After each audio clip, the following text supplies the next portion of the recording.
Hi all, welcome to our channel turning B C. നമ്മളിന്ന് പഠിക്കാനായിട്ട് പോകുന്നത് 10th ലെവൽ പ്രിലിംസിൻ്റെ ഒരു പ്രീവിയസ് ഇയർ ക്വസ്റ്റ്യൻ പേപ്പറാണ്. അപ്പോൾ നമുക്ക് സ്റ്റാർട്ട് ചെയ്യാം.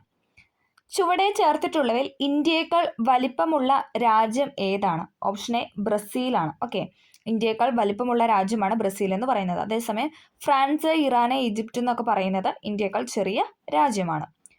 ഇന്ത്യയുടെ അക്ഷാംശ വ്യാപ്തി എത്രയാണ്? എപ്പോഴും ചോദിക്കുന്നതാണ്. ഇന്ത്യയുടെ അക്ഷാംശ വ്യാപ്തി എന്ന് പറയുന്നത് 8°4' നോർത്ത് മുതൽ 37°6' നോർത്ത് വരെയാണ് ഇന്ത്യയുടെ അക്ഷാംശ വ്യാപ്തി എന്ന് പറയുന്നത്. 8°4' നോർത്ത് മുതൽ 37°6' നോർത്ത് വരെയാണ് ഇന്ത്യയുടെ അക്ഷാംശ വ്യാപ്തി. ഇന്ത്യയിലെ ഏറ്റവും വലിയ പീഠഭൂമിയാണ് ഏതെന്ന് പറയുന്നത്? ഓപ്ഷൻ ബി ഡെക്കാൻ പീഠഭൂമി എന്ന് പറയുന്നത്. ഇന്ത്യയിലെ ഏറ്റവും വലിയ പീഠഭൂമിയാണ് ഡെക്കാൻ പീഠഭൂമി. ഹിൽ സ്റ്റേഷനുകളുടെ രാജകുമാരി എന്നറിയപ്പെടുന്ന സുഖവാസ കേന്ദ്രമാണ് ഏത്? കൊടൈക്കനാൽ എന്ന് പറയുന്നത്. ഹിൽ സ്റ്റേഷനുകളുടെ രാജകുമാരി എന്നറിയപ്പെടുന്ന സുഖവാസ കേന്ദ്രമാണ് കൊടൈക്കനാൽ. ബംഗാൾ ഉൾക്കടൽ നദീവ്യൂഹത്തിൽ ഉൾപ്പെടാത്ത നദി ഏതാണ്? ബംഗാൾ ഉൾക്കടൽ നദീവ്യൂഹത്തിൽ ഉൾപ്പെടാത്ത നദിയാണ് ഏത്? നർമ്മദ എന്ന് പറയുന്നത്. കൃഷ്ണ, കാവേരി, മഹാനദി എന്നൊക്കെ പറയുന്നത് ബംഗാൾ ഉൾക്കടൽ നദീവ്യൂഹത്തിൽ ഉൾപ്പെടുന്ന നദികളാണ്.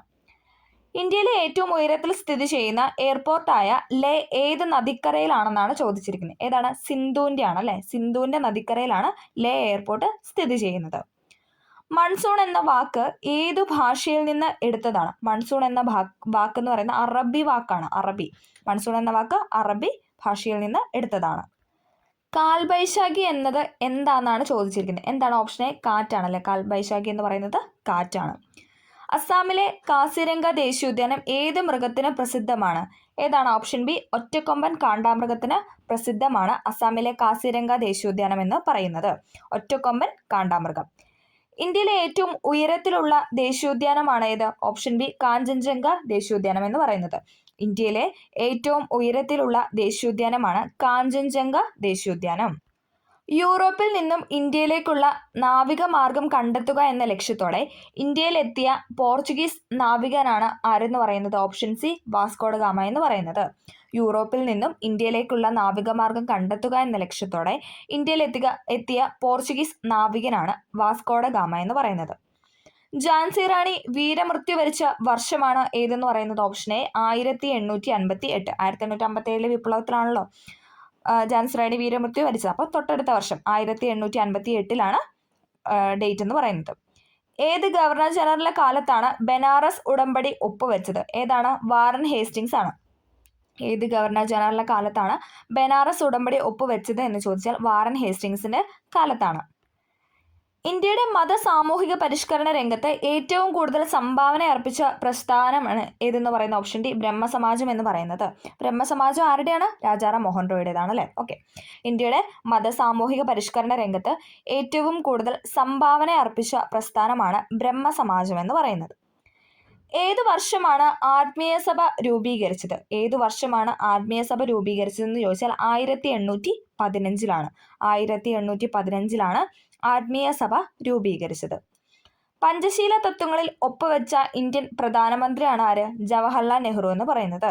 പഞ്ചശീല തത്വങ്ങളിൽ ഒപ്പുവെച്ച ഇന്ത്യൻ പ്രധാനമന്ത്രിയാണ് നെഹ്റു. പയ്യന്നൂരിൽ നടന്ന 4ാം അഖില കേരള രാഷ്ട്രീയ സമ്മേളനത്തിന് അധ്യക്ഷത വഹിച്ചത് ആരാണ്? ഓപ്ഷൻ എ നെഹ്റു തന്നെയാണ് അല്ലേ. ജവഹർലാൽ നെഹ്റു ആയിരുന്നു പയ്യന്നൂരിൽ നടന്ന 4ാം അഖില കേരള രാഷ്ട്രീയ സമ്മേളനത്തിൽ അധ്യക്ഷത വഹിച്ചത്. ഗാന്ധിജി ഇന്ത്യയിൽ നടത്തിയ ആദ്യത്തെ സത്യാഗ്രഹമാണ് ഏത്? ഓപ്ഷൻ സി ചമ്പാരൻ സത്യാഗ്രഹം എന്ന് പറയുന്നത്. 1917 അല്ലേ. ഓക്കെ, ഗാന്ധിജി ഇന്ത്യയിൽ നടത്തിയ ആദ്യത്തെ സത്യാഗ്രഹമാണ് ചമ്പാരൻ സത്യാഗ്രഹം. ഇന്ത്യയിലെ ആദ്യത്തെ ഉപരാഷ്ട്രപതിയാണ് ആര്? ഡോക്ടർ എസ് രാധാകൃഷ്ണൻ എന്ന് പറയുന്നത്. ഇന്ത്യയിലെ ആദ്യത്തെ ഉപരാഷ്ട്രപതി വൈസ് പ്രസിഡന്റ് ആണ് ആരെന്ന് പറയുന്നത്? Doctor S Radhakrishnan. ഒരു സംസ്ഥാനത്തെ ഗവർണർ ആയതിനു ശേഷം പ്രസിഡന്റ് ആയ ആദ്യത്തെ വ്യക്തിയാണ് ആര്? Option C doctor Zakir Hussain. ഒരു സംസ്ഥാനത്തെ ഗവർണർ ആയതിനു ശേഷം ഇന്ത്യയുടെ പ്രസിഡന്റ് ആയ ആദ്യത്തെ വ്യക്തിയാണ് ഡോക്ടർ സക്കീർ ഹുസൈൻ എന്ന് പറയുന്നത്. ഇന്ത്യൻ ഭരണഘടനയുടെ 3ാം ഭാഗത്തിൽ പ്രതിപാദിച്ചിരിക്കുന്നത് മൗലിക അവകാശങ്ങളെ പറ്റിയിട്ടാണ് അല്ലെ. ഫണ്ടമെന്റൽ റൈറ്റിനെ പറ്റിയിട്ടാണ് ഭാഗം 3 പ്രതിപാദിച്ചിരിക്കുന്നത്. മൗലിക അവകാശങ്ങൾ ഉൾപ്പെടെ ഭരണഘടനയുടെ ഏതു ഭാഗവും ഭേദഗതി ചെയ്യാൻ പാർലമെന്റിന്റെ അധികാരമുണ്ടെന്ന് വ്യവസ്ഥ ചെയ്ത ഭേദഗതിയാണ് ഏതെന്ന് പറയുന്ന? ഓപ്ഷൻ ബി 24ാം ഭേദഗതി എന്ന് പറയുന്നത്. മൗലിക അവകാശങ്ങൾ ഉൾപ്പെടെ ഭരണഘടനയുടെ ഏത് ഭാഗവും ഭേദഗതി ചെയ്യാൻ പാർലമെന്റിന് അധികാരമുണ്ടെന്ന് പറയുന്ന ഭേദഗതിയാണ് 24ാം ഭേദഗതി എന്ന് പറയുന്നത്. സ്വത്ത് സമ്പാദിക്കാനും സംരക്ഷിക്കാനുമുള്ള മൗലിക അവകാശത്തെ നിയമാവകാശമാക്കി മാറ്റിയ ഭരണഘടനാ ഭേദഗതിയാണ് 44ാം ഭരണഘടനാ ഭേദഗതി 1978. ഓക്കെ, സ്വത്ത് സമ്പാദിക്കാനും സംരക്ഷിക്കാനുമുള്ള മൗലിക അവകാശത്തെ നിയമാവകാശമാക്കി മാറ്റിയ ഭരണഘടനാ ഭേദഗതിയാണ് 1978 44ാം ഭരണഘടനാ ഭേദഗതി.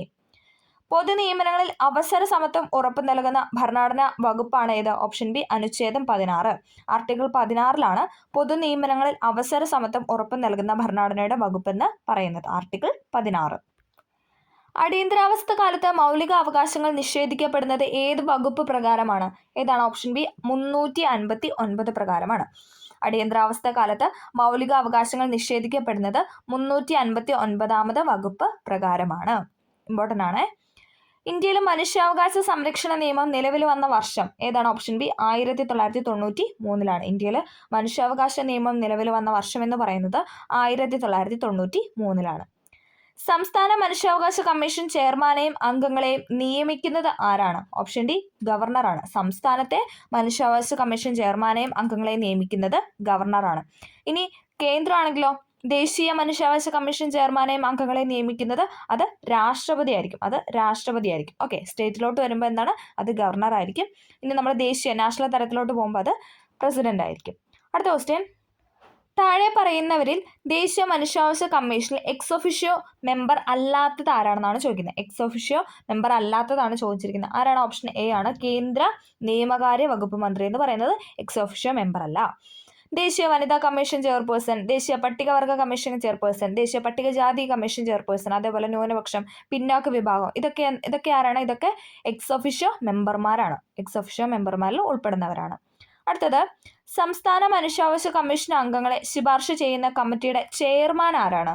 ഓപ്ഷൻ ബി മുഖ്യമന്ത്രിയാണ്. സംസ്ഥാനത്താവുമ്പോൾ അത് മുഖ്യമന്ത്രി, ഇനി അത് നാഷണൽ തലത്തിൽ അല്ലെങ്കിൽ ദേശീയ തലത്തിലാവുമ്പോൾ അതാരാണ്? അത് പ്രധാനമന്ത്രി ആയിരിക്കും. ഓക്കെ, നമ്മൾ ഗവർണർ പ്രസിഡന്റ് പറഞ്ഞ പോലെ തന്നെ എന്താണ്? സംസ്ഥാന മനുഷ്യാവകാശ കമ്മീഷൻ അംഗങ്ങളെ ശുപാർശ ചെയ്യുന്ന കമ്മിറ്റിയുടെ ചെയർമാൻ എന്ന് പറയുന്നത് മുഖ്യമന്ത്രി. ഇനി ദേശീയ മനുഷ്യാവകാശ കമ്മീഷൻ അംഗങ്ങളെ ശുപാർശ ചെയ്യുന്ന കമ്മിറ്റിയുടെ ചെയർമാൻ എന്ന് പറയുന്നത് അത് നമ്മുടെ പ്രധാനമന്ത്രിയും ആയിരിക്കും. ദേശീയ വനിതാ കമ്മീഷനിലെ ആദ്യത്തെ പുരുഷ അംഗമാണ് ആരെന്ന് പറയുന്നത്? ഓപ്ഷൻ ഡി അലോക് റാവത്ത് എന്ന് പറയുന്നത്. ദേശീയ വനിതാ കമ്മീഷനിലെ ആദ്യത്തെ പുരുഷ അംഗമാണ് അലോക് റാവത്ത് എന്ന് പറയുന്നത്.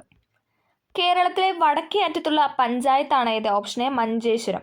കേരളത്തിലെ വടക്കേ അറ്റത്തുള്ള പഞ്ചായത്താണ് മഞ്ചേശ്വരം പഞ്ചായത്ത് എന്ന് പറയുന്നത്. ഇന്ത്യയുടെ ആകെ വിസ്തീർണത്തിൻ്റെ എത്ര ശതമാനമാണ് കേരളം എന്ന് ചോദിച്ചാൽ എത്രയാണ്? Option B 1.18%. ഇന്ത്യയുടെ ആകെ വിസ്തീർണത്തിൻ്റെ 1.18% കേരളം എന്ന് പറയുന്നത്. കേരളത്തിൽ കളിമൺ നിക്ഷേപം കൂടുതലുള്ള പ്രദേശമാണ് ഇത്? ഓപ്ഷൻ സി കുണ്ടറ എന്ന് പറയുന്നത്. കേരളത്തിൽ കളിമൺ നിക്ഷേപം കൂടുതലുള്ള പ്രദേശമാണ് കുണ്ടറ. മണ്ണിനെക്കുറിച്ചുള്ള പഠനം ഏതു പേരിലാണ് അറിയപ്പെടുന്നത്? മണ്ണിനെക്കുറിച്ചുള്ള പഠനം അറിയപ്പെടുന്നത് ഓപ്ഷൻ എ പെഡോളജി എന്നാണ്. മണ്ണിനെക്കുറിച്ചുള്ള പഠനം അറിയപ്പെടുന്നത് പെഡോളജിയാണ്. പെഡോളജി. വംശനാശ ഭീഷണി നേരിടുന്ന സിംഹവാലൻ കുരങ്ങുകൾ പ്രധാനമായും കാണപ്പെടുന്ന കേരളത്തിലെ ദേശീയോദ്യാനമാണ് ഏത്? സൈലന്റ് വാലി ദേശീയോദ്യാനം. അതെവിടെയാണ്? പാലക്കാട് ജില്ലയിലാണല്ലേ. ഓക്കെ, വംശനാശ ഭീഷണി നേരിടുന്ന സിംഹവാലൻ കുരങ്ങുകൾ പ്രധാനമായും കാണപ്പെടുന്ന കേരളത്തിലെ ദേശീയോദ്യാനമാണ് സൈലന്റ് വാലി. തനിമ, കൃതിക എന്നീ പദ്ധതികൾ ഏത് മേഖലയുമായി ബന്ധപ്പെട്ട കേരള സർക്കാർ നടപ്പാക്കുന്നവയാണെന്ന് ചോദിച്ചാൽ ഏതാണ്? Option B കൈത്തറിയാണ്. ഓക്കെ, തനിമ, കൃതിക എന്ന് പറയുന്നത് ഏത് പദ്ധതിയും ഏത് മേഖലയുമായി ബന്ധപ്പെട്ടതാണെന്ന് ചോദിച്ചാൽ കൈത്തറിയാണ്. കൈത്തറി. Indo Norwegian fisheries community project. Indo Norwegian fisheries community project ആണ് ഏതെന്ന് പറയുന്നത്? ഓപ്ഷൻ സി നീണ്ടകര എന്ന് പറയുന്നത്. അടുത്തത്, KSEBയുടെ ഏറ്റവും വലിയ ഡീസൽ പവർ പ്ലാന്റ് ആണ് ഏതെന്ന് പറയുന്ന? ഓപ്ഷൻ ബി ബ്രഹ്മപുരം എന്ന് പറയുന്നത്. KSEBയുടെ ഏറ്റവും വലിയ ഡീസൽ പവർ പ്ലാന്റ് ആണ് ബ്രഹ്മപുരം. കേരളത്തിൽ സ്വർണ്ണ നിക്ഷേപം കൂടുതലുള്ള സ്ഥലമാണ് ഏതെന്ന് പറയുന്നത്? ഓപ്ഷൻ എ നിലമ്പൂർ എന്ന് പറയുന്നത്. കേരളത്തിൽ സ്വർണ്ണ നിക്ഷേപം കൂടുതലുള്ള സ്ഥലമാണ് നിലമ്പൂർ. കേരളത്തിലൂടെ കടന്നു പോകുന്ന ദേശീയപാത 183 ബന്ധിപ്പിക്കുന്ന സ്ഥലങ്ങൾ. ദേശീയപാത 183 ബന്ധിപ്പിക്കുന്ന സ്ഥലങ്ങളാണ് ഡിണ്ടിഗൽ, കൊല്ലം എന്ന് പറയുന്നത്. 183 ബന്ധിപ്പിക്കുന്നത് ഡിണ്ടിഗൽ, കൊല്ലം. കേരളത്തിലെ വിവേകാനന്ദൻ എന്നറിയപ്പെടുന്നത് ആരാണ്? കേരളത്തിലെ വിവേകാനന്ദൻ എന്നറിയപ്പെടുന്ന ആഗമാനന്ദ സ്വാമിയാണ്. കേരളത്തിലെ വിവേകാനന്ദൻ എന്നറിയപ്പെടുന്നത് ആഗമാനന്ദ സ്വാമിയാണ്. 1114 കഥ എന്ന കൃതി രചിച്ചത് ആരാണ്? Option B Akkamma ചെറിയാനാണ്. 1114 കൃതി രചിച്ചത് അക്കാമ ചെറിയാനാണ്. തിരുവിതാംകൂർ സ്റ്റേറ്റ് കോൺഗ്രസിന്റെ ആക്ടിംഗ് പ്രസിഡന്റായ ആദ്യത്തെ വനിതയാണ് ആര്? Option D Akkamma Cherian. Thiruvithamkoor state കോൺഗ്രസിന്റെ ആക്ടിംഗ് പ്രസിഡന്റായ ആദ്യത്തെ വനിതയാണ് അക്കാമ ചെറിയാൻ. 1909 അയ്യങ്കാളി കേരളത്തിലെ ആദ്യത്തെ കർഷക സമരം സംഘടിപ്പിച്ചത് എവിടെയാണ്? Option D വെങ്ങാനൂരാണ്. 1909 അയ്യങ്കാളി കേരളത്തിലെ ആദ്യത്തെ കർഷക സമരം സംഘടിപ്പിച്ചത് വെങ്ങാനൂരിലായിരുന്നു. വെങ്ങാനൂർ. 1833 ശുചീന്ദ്രം രഥോത്സവത്തിന് അവർണ്ണരുമൊത്ത തേരിന്റെ വടം പിടിച്ച് പ്രതിഷേധിച്ച നവോത്ഥാന നായകനാണ് ആര്? ഓപ്ഷൻ ബി വൈകുണ്ഠസ്വാമി എന്ന് പറയുന്നത്.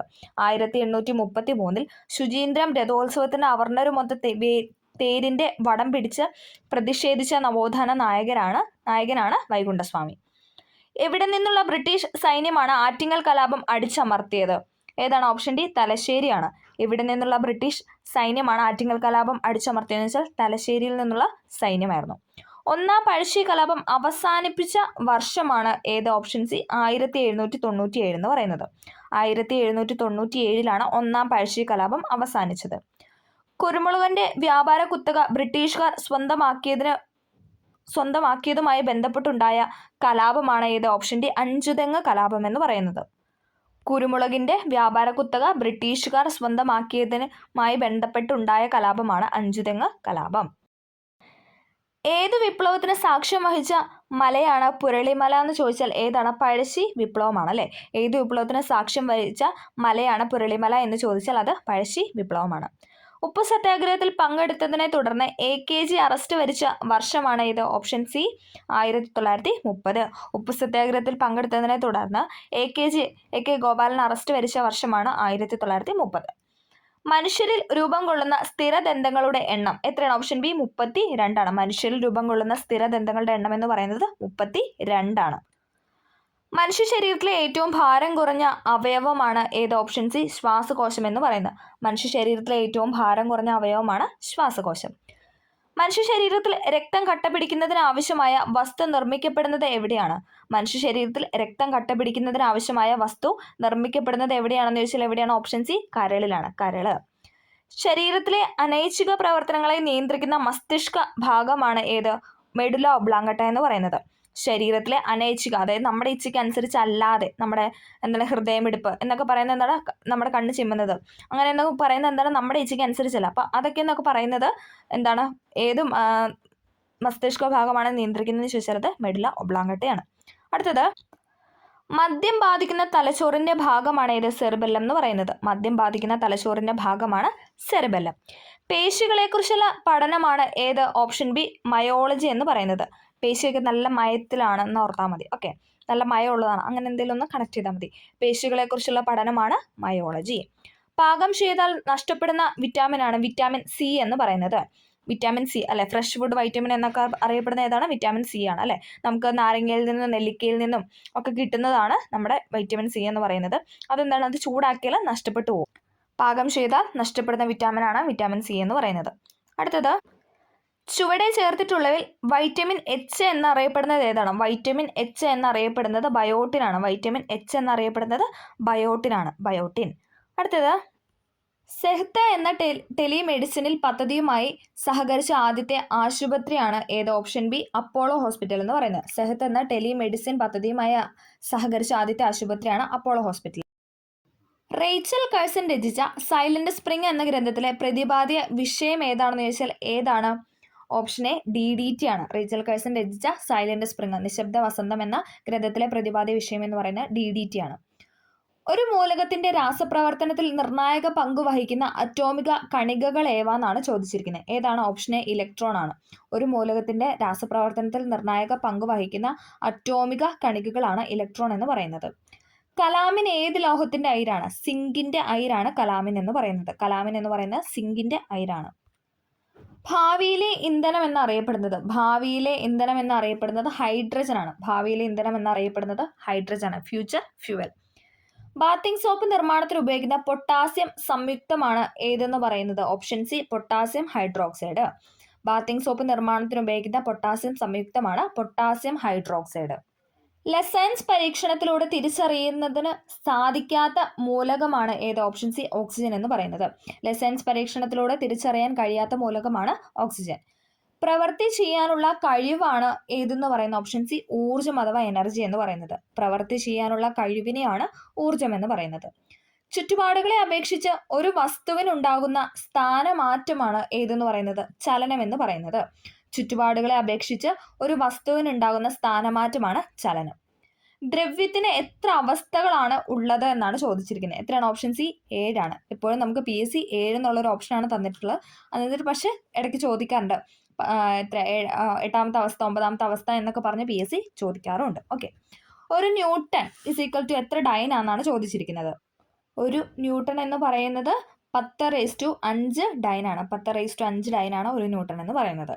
സൗരയൂഥത്തിൽ നിന്ന് പുറത്തായ ഗ്രഹമാണ് ഏത്? ഓപ്ഷൻ ഡി പ്ലൂട്ടോ എന്ന് പറയുന്നത്. സൗരയൂഥത്തിൽ നിന്ന് പുറത്തായ ഗ്രഹമാണ് പ്ലൂട്ടോ. അപ്പം നമ്മൾ ഇന്ന് ഇത്രയും കാര്യങ്ങളാണ് ഡിസ്കസ് ചെയ്യുന്നത്. എല്ലാവർക്കും വീഡിയോ ഹെൽപ്ഫുൾ ആയെന്ന് വിചാരിക്കുന്നു. നമ്മൾ ബേസിക് ആയിട്ടുള്ള കുറച്ച് സിമ്പിൾ ആയിട്ടുള്ള ക്വസ്റ്റ്യൻസ് ആണ് നോക്കിയത്. ഓക്കെ, അപ്പോൾ വീഡിയോ ഇഷ്ടമാവുകയാണെങ്കിൽ ഒന്ന് ലൈക്ക് ചെയ്ത് സപ്പോർട്ട് ചെയ്യുക. അടുത്ത ക്ലാസ്സിൽ കാണാം. Okay, thank